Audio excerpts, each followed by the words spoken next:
Students and non-students protest on the quad for ceasefire in Gaza, and a new era begins for JMU sports. Matt Rohn was introduced as the new athletic director at the AUBC on Tuesday. Plus, from campus to center stage, JMU theater student takes the spotlight as a drag queen in Shenandoah Valley Pride pageant. And seniors are celebrating their last couple of days here as a JMU Duke. Live from the Allison B. Parker Studio in the School of Media Arts and Design at James Madison University, this is Breeze TV.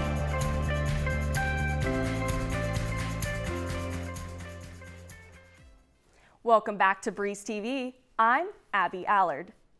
Demonstrators gathered on the quad to demand action from JMU in regards to the Israel-Palestine conflict.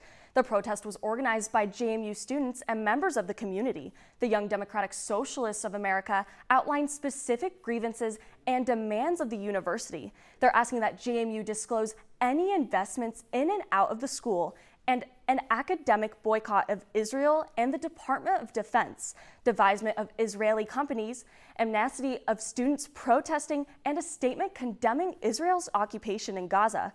Students arrived as early as 5 in the morning on Wednesday to begin the protest. We wanted to get here as early as possible, just in order to coordinate everyone's time and to show that we're out here supporting. YDSA leaders who spoke at the protest encouraged attendees to be peaceful. Police arrived on the scene in the early evening on Wednesday to ensure the safety of the students. In a statement from the university, JMU spokesperson Mary Hope Vass said JMU supports freedom of expression and civil discourse on campus. YDSA says they will stay on the quad until their demands are met. The Shenandoah County School Board will vote on May 9th on whether or not they will change 2 of their school names back to the original Confederate names. In a 5-1 vote in 2020, they changed the name of 2 of their schools, Stonewall Jackson High School and Ashby Lee Elementary School. Breeze TV's Zoe Mowry spoke with the current board members about the name changes and what is next. Zoe? Thanks, Abby. Following the vote, the Shenandoah County School Board changed those schools' names to Mountain View High School and Honey Run Elementary School. They also changed the Rebel mascot at North Fork Middle School to the Generals. The names were created by committees made up of students, faculty, and community members at each school. In 2022, this decision was unsuccessfully brought back to the board, and now those who favored the new names are no longer on the board, and the Coalition for Better Schools has brought the request back up. The coalition claims that the past board changed the names during the COVID-19 pandemic without any public input, and they want this new board to reverse the nearly $300,000 name change. And at the last meeting, the board seemed to agree.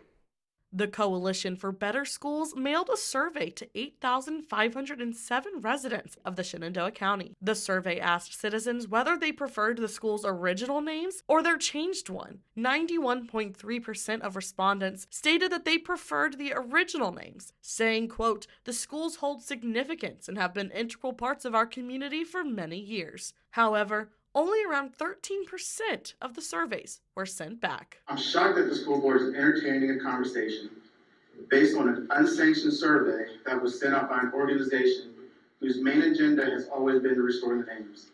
The April 11th school board meeting, where the name restoration was on the agenda for the first time, brought out both supporters of keeping the new names and those who say you can't erase history. The names Mountain View and Honey Run are beautiful names. They reflect the beauty of the Shenandoah Valley. They do not raise images of people being abused, and don't tell me that slavery was not abusive. The previous board didn't listen to the countless people who stood here and spoke, who wrote letters, who sent emails, pleading with the board not to change the school's name. In the next meeting, board members were able to discuss their opinions on the matter. The board agreed that the previous board completed this in a way that they said was, quote, sneaky and unethical. It's still important to hear everyone's thoughts, and that's why this was such a disaster in the first place, is no one was hurt. It bothers me. Some of the people who did that have said to me, "We're so sorry, we did it the wrong way." So those people who cried crocodile tears on the last school board are out there being activists now. Former Superintendent Mark Johnston said to The Breeze in an email, quote, "The school board sustained a number of legal challenges that attest to the legality and efficacy of the process, in spite of what the coalition seems to claim and what some members of the current school board have parroted." The next school board meeting, where the board will vote on if they will restore the school's previous names or maintain the prior school board's decision, will be held on May 9th in Peter Mullenberger Middle School at 7 p.m. That's all from me for Breeze TV. Abby, back to you. Thanks, Zoe. The Virginia Department of Transportation is conducting a historical study and survey to improve the safety conditions of Port Republic Road. There have been over 100 accidents on this road in the last 8 years. District Planner Brad Reed says their primary focus is on improving southbound I-81. They plan to add a second turning lane to prevent traffic from backing up into I-81. VDOT also plans to adjust the stoplight to no longer allow vehicles to turn right onto Port Republic Road. There's a significant conflict there with vehicles who are inching forward, trying to see past the parapet of the bridge. It's very challenging to look to your left when you're turning right on red, and also pedestrians are coming through there frequently. So you're looking one way, a pedestrian may be coming the other, and that's not a good situation. Transportation projects tend to take 8 to 10 years. However, VDOT is planning ahead to ensure a smooth transition to create a safer and more efficient highway. The Port Republic Road Survey will be open until May 12th, and Reed emphasizes that the importance of receiving the community's feedback. The Board of Visitors renamed 2 streets after longtime JMU employees to honor their legacy. The former Greek Row is now Donna Harper Lane, named after the Vice President of Access and Enrollment Management, who will be retiring at the conclusion of this semester. Harper began her JMU career 47 years ago as an advisor to Greek life. For a majority of her time at the university, Harper served as a sorority advisor.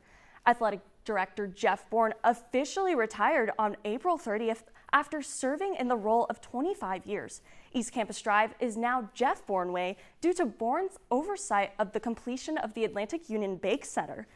And in the coming years, Spotswood Hall will be renovated and renamed Alger Hall after President Jonathan Alger Hall. The dorm will become the Madison Center for Civic Engagement, which will be a learning and living community.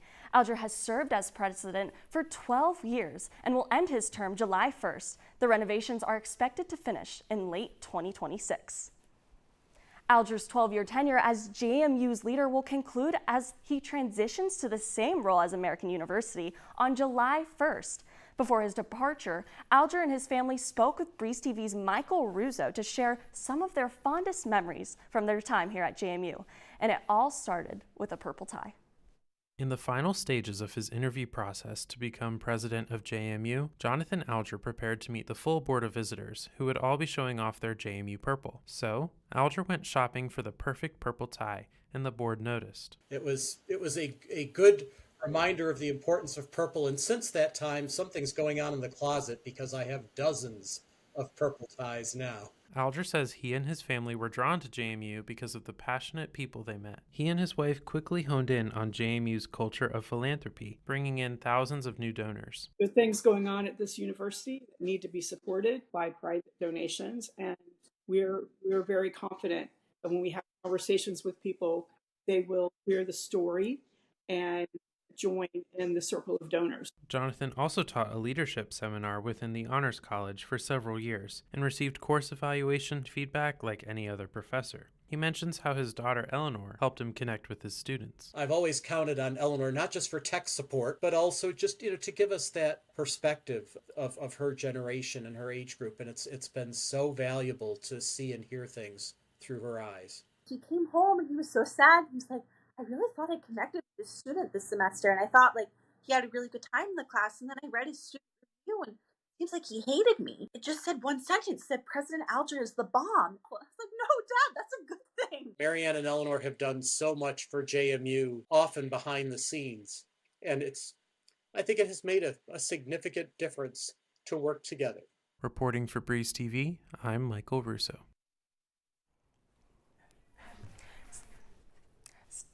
Stay tuned for an extended story on Breeze TV's social media with additional reflection from some of President Alger's closest colleagues for now. For now, you can pick up a copy of Breeze on stands today or visit website at breezejmu.org to read more about the Alger family's legacy. Coming up next on the sports desk, the lacrosse team defeats Temple 16-7 in Nashville, Tennessee. And after the 2024 NFL draft, 2 football players agreed to contracts as undrafted free agents. Plus, another JMU football player is off to Indiana. You won't want to miss it. It's bow time. Hurry into Bojangles for 2 scratch-made sizzling sausage biscuits for just $4. 1 bite and you'll want breakfast for dinner. Good thing we serve savory sausage biscuits all day. But this 2 for $4 deal won't last forever. It's bow time. It's bow time. It's not a menu hack anymore. Bojangles Sausage Bowberry Biscuit is officially available for a limited time. Enjoy sizzling sausage on a made-from-scratch Bowberry biscuit because sweet and savory belong together. Get one at Bojangles today. It's bow time. The one. The only. Bojangles Cajun Filet Biscuit. Nothing compares to our signature Cajun Spice Chicken Breast Filet on a made-from-scratch buttermilk biscuit. Bojangles Cajun Filet Biscuit is so good, we serve it all day. For a limited time, get 2 Cajun Filet Biscuits for just $5. Bojangles, it's bow time. It's bow time. It takes 49 steps to bake a fluffy made-from-scratch Bojangles biscuit. But to make it a country ham biscuit, it takes 50. Get a fresh buttermilk biscuit today with a slice of juicy country-style ham. It's bow time. It's bow time. Bojangles' new chicken rice bowl starts with dirty rice, topped with Cajun pintos, chicken, and cheese. How's that chicken rice bowl? It's bold from the bottom up. Get a fresh, hearty chicken rice bowl for a limited time. It's bow time.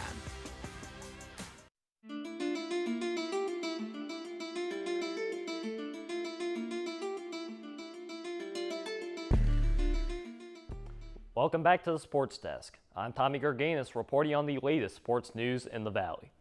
Matt Roan was introduced as JMU's next athletic director at the Atlantic Union Bank Center on Tuesday. Roan has replaced Jeff Bourne, who served in the position for the last 25 years. Without a doubt, Matt Roan proved to be the best fit for James Madison University. Welcome, Matt, and welcome to the entire Roan family. Former athletic director Jeff Bourne stated that in an ever-changing landscape for college athletics, new challenges will present themselves under Roan's tenure. However, Bourne passed off the backpack of responsibility to Roan with confidence. There's going to be a lot of change, and it's going to be a lot different than what we've seen in the past, and we're going to navigate some new waters. But that energy and acumen and experience and hard work are all those things that's going to allow JMU to achieve at the level it is today. One of these factors are name, image, and likeness opportunities, which allow college athletes to receive financial compensation. NIL can be used by the NCAA's top athletic programs to attract athletes. And while Roan is willing to address the need for NIL funding, he says that staying informed on what the state of Virginia allows will be his first priority. We want to make sure that we're good with the Sun Belt Conference. We want to make sure that we're good with the NCAA. But Virginia has been progressive in allowing us to step out and to do things that maybe other states are not. Roan also credited his new coaching staff at James Madison and donors as to why the success of JMU athletics will continue under his leadership. Potential exists here at another level because of the investments that have been made, the people in this facility, and elsewhere who are passionate about the Dukes. Roan has officially begun his tenure as Director of Athletics, with his first task being to lead spring sports through the end of the year. James Madison Lacrosse has advanced to the American Athletics Conference Championship after defeating Temple 16-7 in Nashville, Tennessee last night. The Dukes got off to a fast start on offense by scoring the opening 4 goals. The team scored 7 in the first quarter, including 3 from Maddie Epke. And though Temple started to find offensive life in the second quarter, JMU held a commanding 11-5 lead at halftime. They relied heavily on the offense of Maddie Epke, Isabella Peterson, and Taylor Marchetti, who each had 3 goals in the first half. The Dukes' offense continually increased the deficit, and the defense shut down Temple to the tune of 2 goals allowed in the second half, going on to win 16-7. The team will now face Florida in the AAC Conference Finals on Saturday. The Gators defeated the Dukes 15-7 when they matched up in the regular season. Tip-off is set for 1 p.m. Eastern at the Vanderbilt Soccer and Lacrosse Complex. 8 JMU lacrosse athletes have been selected for the 2024 American Athletic Conference team. Freshman defender Ava Bleckley, who started all 16 games for the Dukes in the regular season, was a unanimous selection to the first team All-Conference. She was also named AAC Freshman of the Year. The other 3 JMU first-team All-Conference selections were sophomore attacker Maddie Epke, senior attacker Isabella Peterson, and senior attacker Caitlin Morgan. Graduate student attacker Casey Knobloch, senior midfielder Taylor Marchetti, senior defender Lizzie Piracino, and sophomore goalkeeper Caitlin Bowden were second-team All-Conference selections. Baseball took on Georgetown on Wednesday at Veterans Memorial Park and defeated the Hoyas 13-12. After an explosive start from JMU with 8 runs in the first 3 innings to Georgetown's 4, the Hoyas scored 5 runs in the 4th inning, including a grand slam from Joe Hollerbach to take the lead 9-8. A 2-run homer from junior catcher Jason Schiavone gave the Dukes a 12-11 lead headed into the 6th, but lightning forced an hour-long weather delay. As the game continued, Schiavone added another run for the Dukes with a double in the 7th to pull away for the win. Schiavone went 3 for 4 with 2 home runs and 4 runs batted in. Junior infielder Fenwick Trimble says coming out on top in a back-and-forth contest is proof of the team's relentless spirit. Back and forth, and just the no quit this team has. We go down a little bit and come right back. So it's something that we know that we can do, come back from behind and back and forth, throwing punches back and forth. We know going forward that we can win those games. JMU will host Arkansas State at Veterans Memorial this weekend for a 3-game series. First pitch is set for Friday at 7 p.m. JMU defensive lineman Tyree Tucker recently announced his commitment to Indiana, joining his former head coach Kirk Cinetti.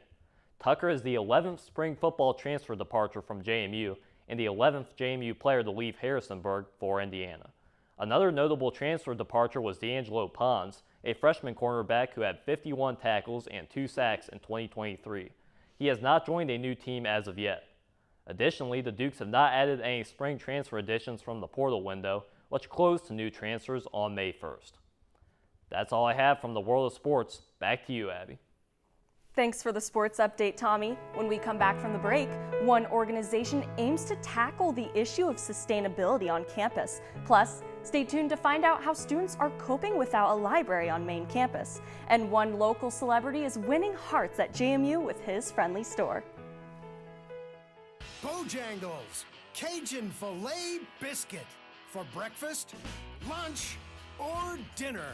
Nothing compares to our signature Cajun spiced chicken breast filet on a made-from-scratch buttermilk biscuit. Breakfast so good, we serve it all day. Get the best chicken biscuit. The one, the only Cajun filet biscuit. For a limited time, get 2 Cajun filet biscuits for just $5. Bojangles, it's bow time. The one, the only Bojangles Cajun filet biscuit. Nothing compares to our signature Cajun spiced chicken breast filet on a made-from-scratch buttermilk biscuit. Bojangles Cajun filet biscuit is so good, we serve it all day. For a limited time, get 2 Cajun filet biscuits for just $5. Bojangles, it's bow time. It's bow time. It takes 49 steps to bake a fluffy made-from-scratch Bojangles biscuit. But to make it a country ham biscuit, it takes 50. Get a fresh buttermilk biscuit today with a slice of juicy country-style ham. It's bow time. It's bow time.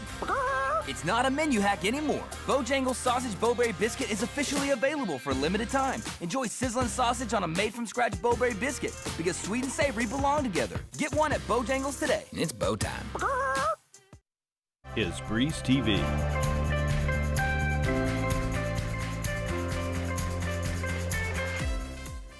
There's a new club that aims to tackle a major world issue, sustainability. Student body president-elect Brielle LaCroix noticed that JMU students receive a lack of education on sustainability efforts when compared to other Virginia universities. On LaCroix's path to become the 2024-2025 student body president, her campaign included education in sustainability inside the general education courses. To make this dream a reality, she founded student organization Sustain JMU. The organization's goal is to educate, advocate, and build a community involving the 3 pillars of sustainability: environmental, social, and finance. LaCroix calls education the 4th pseudo pillar. We think, well, there's nothing that I can do to make a difference, and there is, because everybody thinks that way, and if we all thought differently, then we could really have something happen.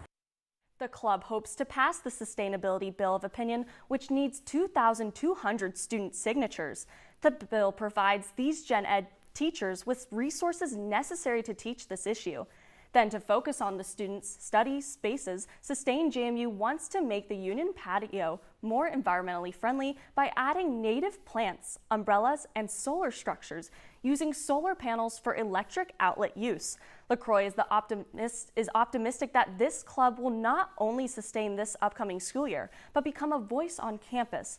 To get more information on Sustain JMU, they will be set up at student.org next year.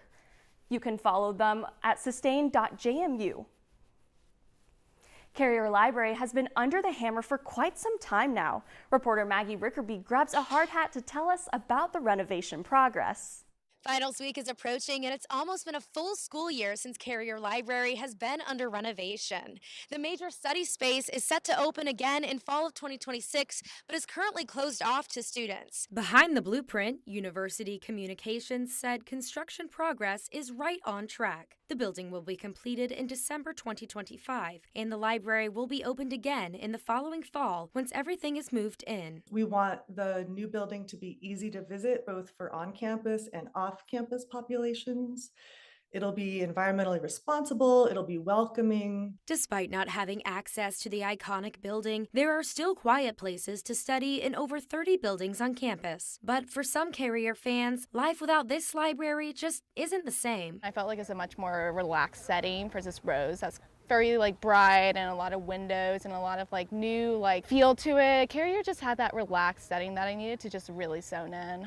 Many have made countless memories during their college experience in this building. Students are looking forward to seeing a new and improved library. So many millions of stories here. Millions of people came here before me and will come after me. And so it's a very important landmark here at JMU. While Carrier is under renovation, its library resources are still available throughout campus. Keep up to date with the library and its progress on the JMU Library's website. Reporting for Breeze TV from the construction site, I'm Maggie Rickerby. One JMU theater student is taking center stage in the world of drag. He was a contestant in the Mr. and Miss Shenandoah Valley Pride pageant under the name Climax. Reporter Natalia Nelson spoke to the up-and-coming drag queen to learn more. The spotlight was on this JMU student as he competed for the title of Miss Shenandoah Valley Pride. A native to Dallas, Texas, Climax began his drag journey with guidance from local drag company Rhinestone Productions, then built an online following during the pandemic. Social media was the first step, and then putting yourself out there in talent competitions every now and then, new fresh faces competitions, just anything that you can get your hands on performing-wise, people will start to notice you. But performing and preparing for shows while also pursuing a degree in theater isn't easy. I deal with it pretty well, I balance it out pretty well, but drag is what I want to do. I mean, I'm almost about to graduate, so I really need to start setting up a livelihood for myself after school. In the future, he wants to see himself on RuPaul's Drag Race and eventually in the political sphere, advocating for members of the drag community. My favorite part of being a drag queen is being able to express myself fully and having my creative side being shown in a light where it is not being laughed at or disrespected. I'm just able to show my art, my love, my celebration through what I do. But for now, Climax is making a name for himself in Harrisonburg. I wanted to really dip my feet into pageantry. I've never done a pageant before, and I've been doing drag for almost 2 years now, so I really wanted to try it out. While he may not have won the crown this time, he definitely wowed the crowd. Reporting for Breeze TV, I'm Natalia Nelson. Arbab Ahmad is the owner of the Mad River Mart in Harrisonburg. He's become a successful business owner, now owning 6 different gas stations as well as commercial housing. Reporter Jacob Morris went to the store to learn more about Arbab calls his experience of the American dream. Arbob has become a local celebrity among JMU students. His hospitality and friendly personality have made his store a popular destination. I think every time I come in makes me want to come back again. Arbob came to the United States from Pakistan in 2010. He worked various jobs, including being an Uber driver, and eventually moved to Harrisonburg in 2019 when he bought his first gas station, Mad River. So financial crisis, I have to pay the bills, the rents, employees, and it was a lot. And especially in COVID, because the business was very down. He received financial help from William B. Holtzman, the owner of the property, and after that, business began to change. I started the Instagram also to kind of hotline with the students and with the customers. Arbob posts photos with students on social media and has gained thousands of followers and likes. If we make it on the Instagram, it's usually a very good day. Arbob finds ways to help students. He lets them park in his parking lot to go to class, extends store hours on the weekends, and began serving halal pizza for Muslim students. There's 4 or 5 different gas stations, but I choose to come here because I love Bob. I was here with Bob one time. It was after a football game, and I remember he had these little mini pizzas that he was just giving to us, because that's the kind of guy Bob is. When they leave after 4 years, so a little bit kind of sad and hard, they make me cry, because we never see them for years, forever. They're gone, but we pray for them, Arbob says that even after JMU students leave and scatter across the world, they will all be his friends forever, and as new students come, his family will continue to grow. For Breeze TV, I'm Jacob Morris. When we come back from the break, the seniors bid a farewell to JMU alongside Tim Miller with a sweet treat from Klein's. Then, get ready to trade your cap and gown for a career path as the class of 2024 gears up for post-grad life. And don't leave just yet. Stay tuned for the final weekend weather forecast of the semester with reporter Jacob Morris. It's bow time. It's not a menu hack anymore. Bojangles Sausage Bowberry Biscuit is officially available for a limited time. Enjoy sizzling sausage on a made-from-scratch Bowberry biscuit because sweet and savory belong together. Get one at Bojangles today. It's bow time. Tailgating is a song heard across campuses, parking lots, and open fields. They say this song can be heard elsewhere, and perhaps this is true. But it is nowhere near as bright, nowhere near as loud, nowhere near as triumphant as it is right here. Tailgating may not have been born here, but here is where tailgaters are born. It's bow time. It takes 49 steps to bake a fluffy made-from-scratch Bojangles biscuit. But to make it a country ham biscuit, it takes 50. Get a fresh buttermilk biscuit today with a slice of juicy country-style ham. It's bow time.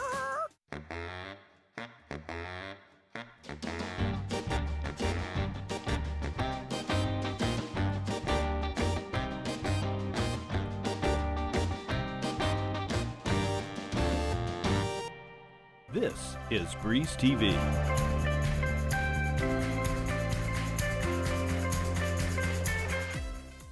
As the school year wraps up and the class of 2024 begins searching for jobs, the University Career Center aims to help students discover their next steps after college. Career Center Director Libby Wesley says that your dream job is not always your first job after graduation. It can take many months to make progress in your career. So if the first thing you try after JMU is not what you wanted to be, is terrible, you hate it, that's okay. Just make a new plan and get somewhere else. The center is open to all JMU students from the time they step foot on campus up to 2 years after graduation. Wesley says career counselors are enthusiastic to help students with job anxiety. I mean, graduation is exciting. There's so much future ahead of you, and it can be overwhelming. We understand that in University Career Center. We want to help you to kind of overcome that anxiety and set those tangible next steps that will make you feel successful and that you are progressing on your jobs. Many seniors are gathering today at the Atlantic Union Bank Center to celebrate their graduation. Reporter Lauren Keller is at the event to speak with students on how they're feeling about their last week. Lauren? Thanks, Abby. I'm here at the Atlantic Union Bank Center where Grad Bash is about to take off in just a couple of minutes. JMU hosted this free event with a photo booth, games, dinner, and with some treats. I'm here with senior Abby Canella, who's about to graduate. And how do you feel about graduating? How do you feel that this is your last week as a JMU Duke? No need to remind me, but everything just feels so bittersweet. Everything has been so much fun, and so I'm really enjoying that part of it, but knowing that a lot of things, it's my last time doing them at JMU, it's sad, but I'm excited for what's next. What experience as a JMU Duke do you hope to take away as you graduate? Just the emphasis on leadership. I've grown so much as a leader in the different orgs that I'm a part of and the different positions that I've held around campus. And so I really am excited to take those into this next phase of my life. And why did you decide to come to this event today? Well, I'm actually calling bingo for all of the seniors. And so it's just a really great way to help out my community and to help some of my peers win prizes. Well, thank you so much, and congratulations on graduating. Grad Bash will take place until 7 p.m. today, and that's all from me. Abby, back to you at the desk. Thanks, Lauren. As the class of 2024 prepares to say goodbye to the Friendly City, seniors enjoyed a walk downtown to Klein's for a sweet treat alongside Dr. Tim Miller. As the semester comes to an end, Vice President of Student Affairs, Dr. Tim Miller, invited the class of 2024 to join him on a celebratory walk to Klein's. Students met at Wilson Hall to tackle the miles together and say their goodbyes. I only hope it grows from here because I know we had a lot of fun even just walking here, and you get to talk to the other people that are also on the walk. After the hike through Harrisonburg, Dr. Tim Miller surprised the graduates by paying for their ice cream. One student expressed that she was grateful for the offer and the time to enjoy the Friendly City. I hope this, and I'm going to Grad Bash and went to HIT class with some students last week. I'm just hoping we build one more memory. So when I think about students' memories of JMU, I hope this ends up being one of them. Klein's Dairy Bar has been a favorite of the Harrisonburg population, as well as JMU students, since its opening in 1943. Miller says he hopes to continue the tradition of a grad walk to Klein's with future classes. I think it was really fun to kind of have this to round out the year and also kind of a little goodbye to Klein's. I'm Madeline Bynack reporting for Breeze TV. We're finally getting warmer temperatures for this upcoming summer. Reporter Jacob Morris has the Valley's weekend weather forecast. Jacob, what do you have for us? Thanks, Abby. It's still quite warm today throughout the valley with highs in the mid-80s and lows in the high 70s. Saturday will cool down with highs mostly around the low 60s, and we'll also see around a 40% chance of precipitation in Harrisonburg and the surrounding areas. That chance of rain will continue throughout the night up until around noon on Sunday, and that chance will steadily drop throughout the afternoon and evening. Temperatures will also increase on Sunday with highs in the upper 60s and lower 70s. Well, thanks, Jacob, for giving us our final weekend weather forecast. As you can see, we have so many amazing seniors. We have a lot of big shoes to fill. And on behalf of all of Breeze TV, I just want to say thank you guys so much for what you guys have done for Breeze TV. We're going to miss you so much. I love each and every one of you. And yeah, trying not to cry. I'll be here, though, next semester, same time, same place.